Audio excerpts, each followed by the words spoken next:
Tak masuk akal, ada tangan setan.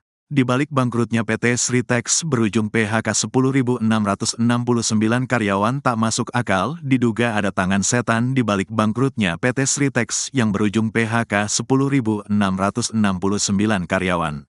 Sebelumnya, Wakil Menteri Ketenagakerjaan, Wamenaker, Immanuel Ebenezer juga pernah menyebut keterlibatan tangan setan di balik bangkrutnya PT Sri Rejeki Isman Terbuka, Sritex. Menurut Immanuel Ebenezer, tangan setan diduga terlibat dan bermain di kasus pilotnya Sritex hingga pemutusan hubungan kerja, PHK, lebih dari 10.000 karyawan. Kami menduga dalam proses kepailitan ini ada tangan setan yang bermain. Itu harus dicatat, kata Noel, sapaan akrab Immanuel, dalam konferensi pers di kantornya, pada Senin, tanggal 23 Desember tahun 2024, lalu. Ketika ditanya apa motif dari tangan setan yang bermain dalam pilot ini, ia menjawab akan mencari tahunya terlebih dahulu. Nanti kita cari, ujar Noel. Sementara pada bulan November tahun 2024 lalu, Ombudsman RI sempat menyebut bahwa ada sejumlah kejanggalan di kasus pilot Sritex. Anggota Ombudsman RI YK Hendra Fatika awalnya menjelaskan bahwa Sritex, salah satu perusahaan tekstil terbesar di Indonesia, memiliki utang sekitar 20 triliun rupiah. Salah satu pemasok asing asal India, yang berperan sebagai kreditur dengan utang sebesar 100 miliar rupiah, berhasil mengajukan pilot terhadap perusahaan tersebut. YK memandang proses mengajukan kepailitan berlangsung sangat cepat. Sidang dilakukan pada September, lalu sudah ada putusannya pada Oktober.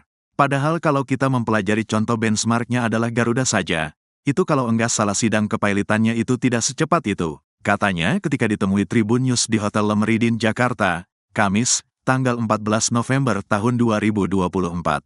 Lalu, menurut dia, ada indikasi bahwa upaya ini bisa saja merupakan bagian dari suatu pola yang disebut sindikasi, burung pemakan bangkai. Jadi, perusahaan yang sebenarnya masih bisa bertahan, dipilotkan untuk kemudian dimanfaatkan oleh kreditor. Perusahaan sehat dibikin sakit, tutur YK. Berdasarkan informasi yang YK terima, meskipun Sritex memiliki utang sangat besar, perusahaan ini masih menunjukkan indikator bisnis yang sehat. Salah satunya adalah pembayaran gaji karyawan tidak pernah terlambat. Apakah Sritex usahanya sehat? Indikasinya banyak, salah satunya belum pernah dia menunggak bayar gaji karyawan. Rasio utang menurut mereka masih sehat, masih bisa terbayarkan, ujar YK. YK mengisyaratkan adanya potensi maladministrasi dalam pelayanan publik, mengingat prosedur putusan pilot yang dinilai tidak mempertimbangkan segala aspek dan asas kepentingan umum.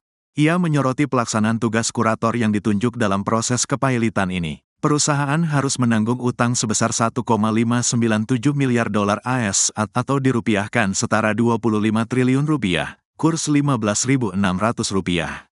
Jumlah utang tersebut lebih besar dari aset yang dimiliki Sritex, yakni hanya 617,33 juta dolar AS atau sekitar 9,65 triliun rupiah. Dengan kata lain, jumlah aset Sritex tak ada setengah dari jumlah utang perusahaan. Kondisi ini semakin diperparah dengan kinerja penjualannya yang merosot.